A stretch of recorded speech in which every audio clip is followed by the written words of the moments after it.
Thank you guys for tuning in to another episode of CBI Bikes Tailgate Tales. Today we have with us the one and only Coach Ryan Bybee. Coach, thanks for coming on today. Appreciate it. We're glad that you could make it, and I really do appreciate your time. For our listeners today, could you maybe introduce yourself and just who's Coach Bybee? Sure. Well, a lot of people know me as PhatDad. That's your Instagram handle. Instagram handle, PhatDad. But it's Fun. PH. Yeah. PHAT. That's right. But there's a little. But I started biking and racing at 4 years old, BMX, till I was about 25. Had a couple pro sponsorships through that time. And no kidding. Yeah, I raced for Mongoose when I was a kid. And, okay. Then took some time off in high school and started riding again. Worked through various bike shops through college and riding a lot. Mm-hmm. Then family started. I had a brother that raced very competitively for a bike company, and I rode with him a lot.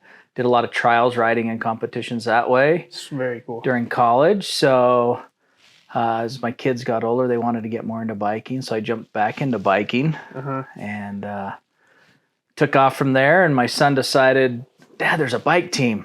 I'm going to quit football. I'm going to quit basketball. I'm going to ride on this bike team. Mm-hmm. And the coach quit about 6 practices in, and he goes, hey, you know how to ride a bike? You're now the head coach. That was 5 years ago. You're kidding me. No. That's how you got in. And that year I'd blown my knee out skiing. So I had my ACL replaced, my MCL, and my LCL, and I was in a big brace and really couldn't ride. So you were probably looking like a one-legged duck on a bike. I was kind of up and down like this, and I got on the bike a couple months before the doctor said to, just to ride with the kids. And at that time, my wife didn't mountain bike, and I'm like, we need help. Oh, really? Okay. So for Mother's Day, she got a mountain bike, and she went through all the skills training with the kids. This is how good this program is. Mm-hmm. She is now racing in the sport women's class in the I-Cup series and podiuming in 5 years. Yeah. She's a machine. She's a machine. She trains with my son, and they're amazing. That is awesome. So that's kind of my bike it's a lifetime history. Of experience. It has been. It's been, 44 years of a lot of fun. And, I've got to meet a lot of pro riders, a lot of local pro riders that are here that are awesome. And just the people in the biking community are amazing. Some of my best friends in my whole life have come from biking. That's in a few of our episodes too. That's one thing that I've kind of talked about a little bit. Being outside of the cycling community prior to working here, I've got to meet some of the coolest people and some of the people that I like to spend time with outside of work through the cycling community. Exactly, and that's what cycling's about. It's not everything's it's an individual sport. It's not. It's a group.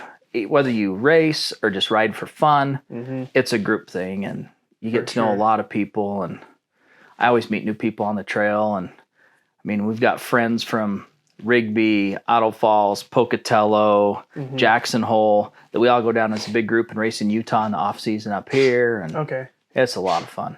That's a huge thing. Like with cycling, you immediately have stuff in common with people at the trailhead, like you mentioned. It's like, hey, let's like whether it's like talking, different brands of cycles or what they like more or type of riding. You immediately have conversation points with people and establish from, the sounds of it too, lifelong friendships. Oh, exactly. The thing is, bicycling's so variable. You've got road, you've got gravel, you've got mountain bike, you've got dirt jumping, free ride, and I do all of those. And so I've got friends in every different category, and we'll get one from this section to try this section. They're like, hey, I never even thought about that. I thought it was a bunch of Grom kids, Yeah. That's a lot of fun. So the only problem is you get into all these different aspects of cycling, and you're going to start filling that quiver with more and more bikes. Well, to give you an idea, there's 4 cyclists in my house, and there's 22 bikes in my garage. So that's the worst part too. Is like the minute you get your family into this stuff too, you're buying a lot of bikes. But you know what? That's the best thing. It's a family sport. My family rides together 3-4 days a week. That's awesome. And we go with friends that are my kids' same age, and even my kids that have grown up and left the house. They're like, Dad, we need mountain bikes now. And they come from Utah and come up and ride with us. That's something they focus on. Spring break, they're meeting us to go biking. And that's cool. It's definitely like a quality time for your family then. Oh, it's a great, everybody's ahead of me and I'm slow because I'm PhatDad. So they have quality time together and they let me catch a breather when I catch them and That's awesome. move forward. So that's awesome. That is one thing I will say. I mean, at least with my own kids, they're barely getting into it. My girls are almost 5 and 6. And it's something that I've not like pushed on them, but I'm like, hey, you know, this is a big part of my life now too. So like, let's make it a family thing. You know, it's surprising how much it grows. I mean, my son, when he works out, they watch bike videos and this. My wife knows all the pro riders' names because she watches with my son. And she would have never known that if it wasn't, or got into this. And she's got into the training and the studying of the training. And that's helped in so many other aspects of our lives because we're setting goals to say, okay, I'm racing 5 races. Mm-hmm. Okay, I got to do this. I got to do this. And you set a goal and that transfers into everything else in your life. You're like, well, if I'm almost 50, way overweight, and I can go ride a bike 19 miles in a race, what else can I do? Oh, yeah. Like, that's like, you got to know that the limit's way out there. Yeah, it's amazing what bicycling can do in the rest of your life. And I have friends that tell me, bicycling saved my life. That's, you know, I was just down in the dumps, whatever, and now they ride, and that's what they do. Yeah. And it's a great thing. That's awesome. Great stress reliever. Yeah, absolutely. In almost every episode, that's been one of the touching points is that it's been, for everyone, huge stress reliever and just a time to disconnect from everything else. You know, and that's the nicest thing. In COVID, we saw the big boom in bicycles, and that was one of the greatest things because I had coworkers like, man, I'm tired of being stuck in the house. I can't go anywhere. I can't do anything. I'm like, I went on 3 bike rides this weekend. What are you talking about? You're like, I've been doing more activity than ever. Exactly. It was a great time to get together as a family, and we piled in the car and went and rode and get away. And we got to see things that we never get to see. And that's the great thing about mountain biking and like racing. A lot of these kids that are on our team, they're like, wow, we got to ride clear over at Brundage in McCall. We got to ride in Boise. We're riding in Pocatello, Kimberly, up at Targhee, places they never go. Yep. It takes you places to see things that you never see. Absolutely. With Mitch, that's exactly what we were talking about a few weeks ago, was like, there's places that 99% of the population will never see simply from the fact of just, you know, that 1% that hops on a bike and gets out places. You get to see some amazing things. Well, and that's true. And there's so much amazing stuff so close to us right now. We can be on a trail in 20 minutes. Most people don't realize that, or they take it for granted. Yeah. And biking is, we laugh because some of us that really get into it, it's like, oh, my paycheck's direct deposited to the bike shop. But once you buy a bike and the equipment, it's cheap. It's inexpensive to go ride. And you see things right here locally that you don't normally see. I mean, we've seen deer, elk, rattlesnakes in the middle of the trail. And I've grown up here my whole life in the whole Kelly Canyon area, ridden a lot of that. But every time we go, I'm like, hey, I didn't notice that before. That's something cool. Or something new. And then you're like, ooh, I want to go try this trail. I want to go do it. And it's just addicting, and you grow and you get to go a lot of places. It's fun to ride on a ski hill that you ski all winter, and then go ride a bike. Then in the winter, you're like, oh yeah, okay, now I know where this is. What are, you know, it's a lot of fun. So is that, I'm guessing, maybe up at Kelly's or Targhee, either one. Yeah. Mostly Targhee because they have a huge cross country free area. Yeah. That's true. And so you can go climb almost the whole mountain. Yeah. And it's amazing to see it in the summer. You get a whole different perspective. You're like, wow, I ski down this and it's like I'm pushing myself, but on a bicycle, it's tough to go up. So it's neat to get that perspective and different things. That's super cool. With cycling, changing gears here a little bit, how has it been? I mean, you mentioned you've now been coaching for a little over 5 years. With a lot of these kids that are coming into NICA, and maybe for our listeners, you can talk about NICA, the organization, a little bit. But have a lot of these kids just been picking up on this, or have you been kind of pushing the love of cycling onto other kids? Because this sport has not necessarily been around in our area for long. No, and it started out 6 years ago with the Idle Falls composite team, which was Rigby, Idle Falls, Shelley, Ammon, West J, all as Ryrie, all as one big group. And it's grown enough that now there's teams. Idle Falls has their own team. We're considered all of District 93. Okay. And it's from kids that are going from 5th to 6th grade all the way to seniors. Okay. so they can start young. The first year it was Thunder Ridge. We had 26 kids, and we've had a high up to 70. No kidding. So it's really grown. And then we have 25 or 30 coaches. Right. Depending on nights you're there, because you have to have 1 trained adult for every 6 kids or 2 for every 8 at a practice. For NICA. For NICA rules. For their standards. Wow. And the NICA is the National Interscholastic Cycling Association, which started this, and we belong to the Idaho League. Last year at state, there was 1,300 racers in the state of Idaho. And like our team isn't just a race team. We had about 30 of our 60 kids last year race, and the other 30 just come out to learn how to ride, and we call them our adventure group. Yeah. And they've built clubs at the high school, so each of the high schools has a club. Okay.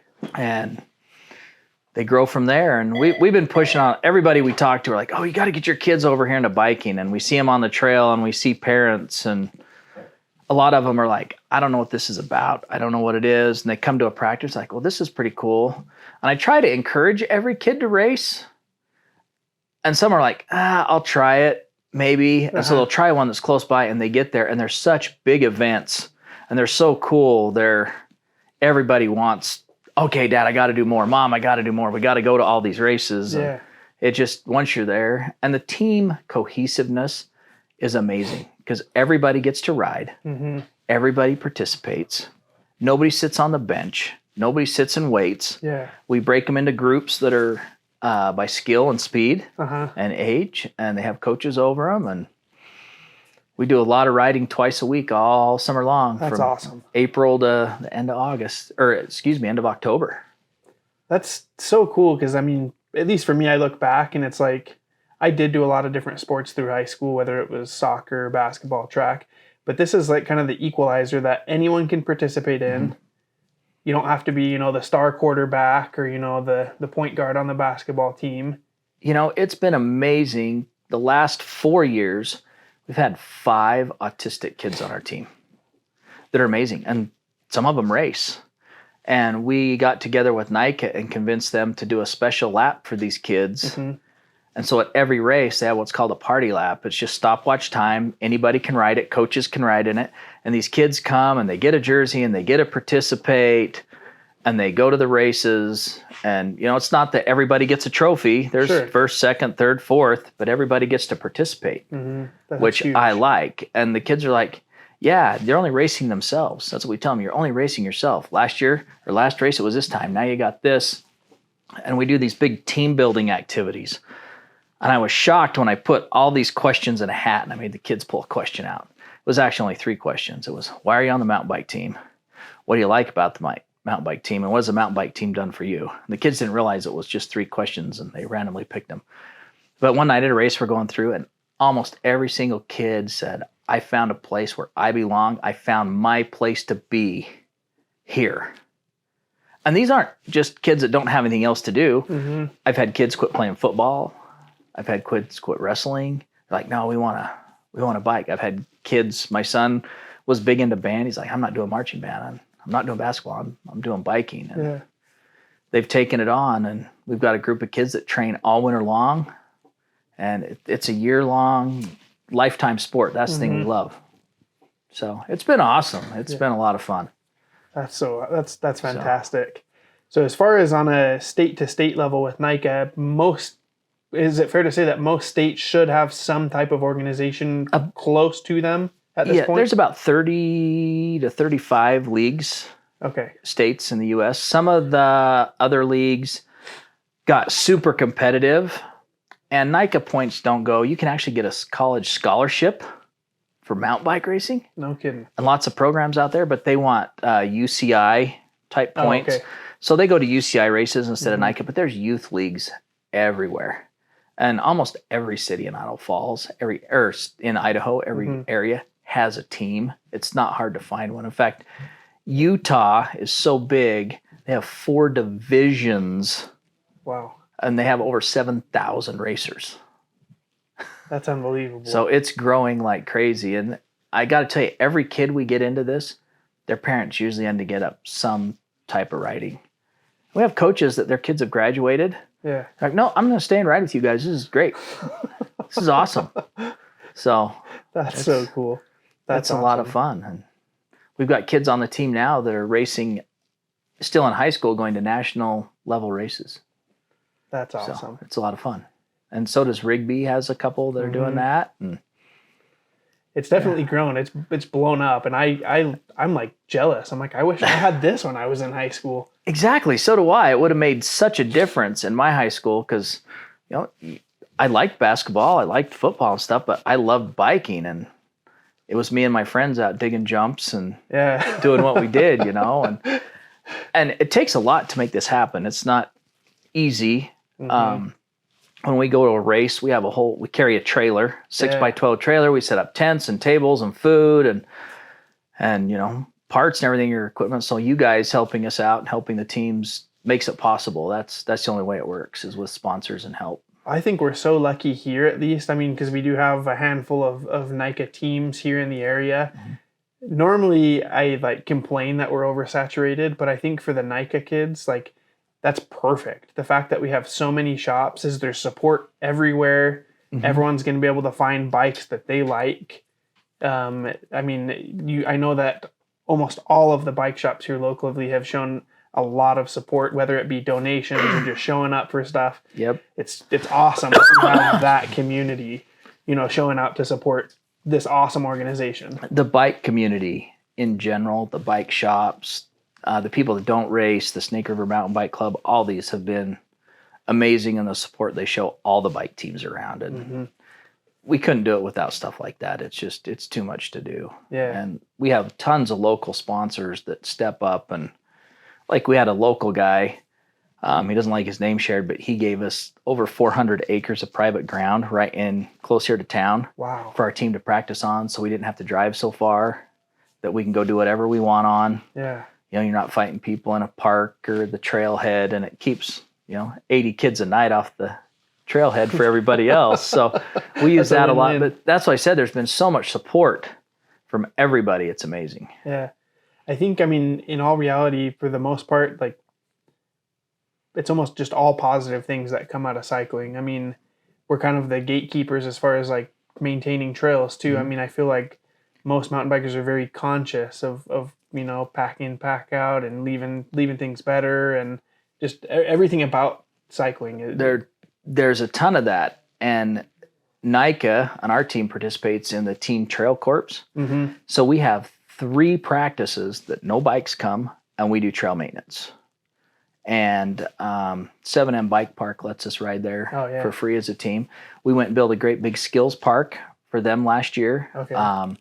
We go up on Buckskin Morgan and cut brush. We go up to Sidewinder, but we do a lot of team trail, and all the teams around. So these kids understand these trails don't come free. You've got to work at it. And so they know, hey, it's time to give back. And there's a big new trail project with the Forest Service going on that we're going to try to schedule a full Saturday with all the teams around. Very cool. And go up there and put in a couple miles of trail. These kids, they're the future of cycling too. So it is important that they're doing this. They are. You can't rely on the old reliables anymore. Yeah. And it's these kids push things, and the more disciplines we get them into, and the more options there is with bicycling now. There's enduro, there's downhill, there's cross country, there's free riding and dirt jumping. And the more that we can introduce them to that, they're going to find what they want to do, and they're going to do it for the rest of their lives. You're right. That's the core of cycling. Yeah. We definitely look at it that way. All of these kids that come through our doors, we look at them, one, as part of our cycling family, because it is just one giant family. But 2, this is the future. These kids may be the ones turning wrenches, or they might be running the shop, or even just down the road. Just future customers that are continuing the industry to keep it afloat and can have it continue to grow. So. They are. No matter where they go, they're going to find a way to ride a bike if they enjoy riding bikes. And speaking of turning wrenches, we try to teach the kids, and you guys have brought kids in here as our team and taught them how to do maintenance on their bike before they go to a race. Thank you very much. That's all Aaron. He's our guy. He's the guy, and he does a good job at it.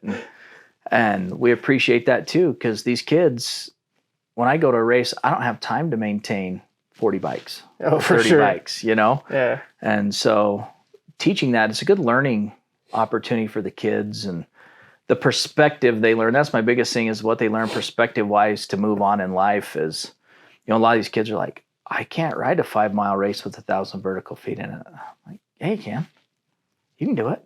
Yeah. I mean, we had a girl last year, the first of the year, could not even make our time trial course up at Buckskin Morgan. She raced every race, finished it. It was awesome. That is. She didn't even think she could. I mean, she would walk any hill. And by the time race season came around, she was like, wow, look what I conquered. Look what I can do. Yeah. And she was so excited. She made hair bows for all the girls to wear in the races. And this is great. And so these kids accomplish something that'll take them on in life just besides bicycling. And that's kind of our deal, is to make them good people and really good cyclists. It instills a lot of confidence. And I guess, yeah, like you said, that rolls over into more than just cycling. Just cycling. It's amazing. I mean, some of these kids, we had a kid come to our team halfway through the season. His mom said, yeah, he learned how to ride a bike 2 weeks ago.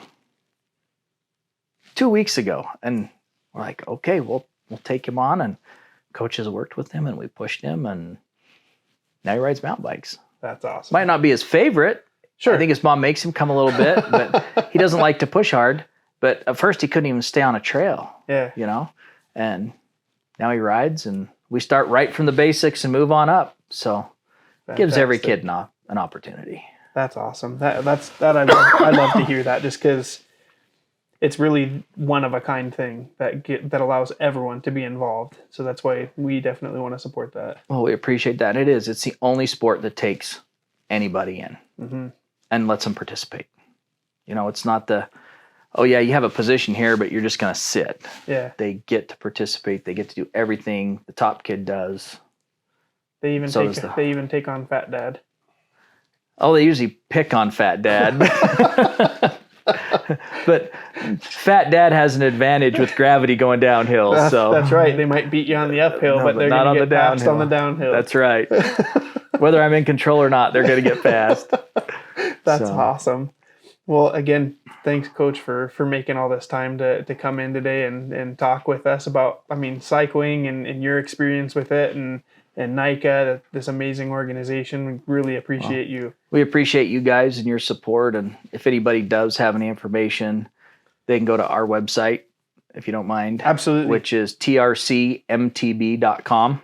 Has all the links for information. And if we're not the team they fit, if they're watching this somewhere else, they can get a hold of us and we can get them in the right place. Because we have Upper Valley Composite, which is Rexburg North. We have Teton Valley Composite.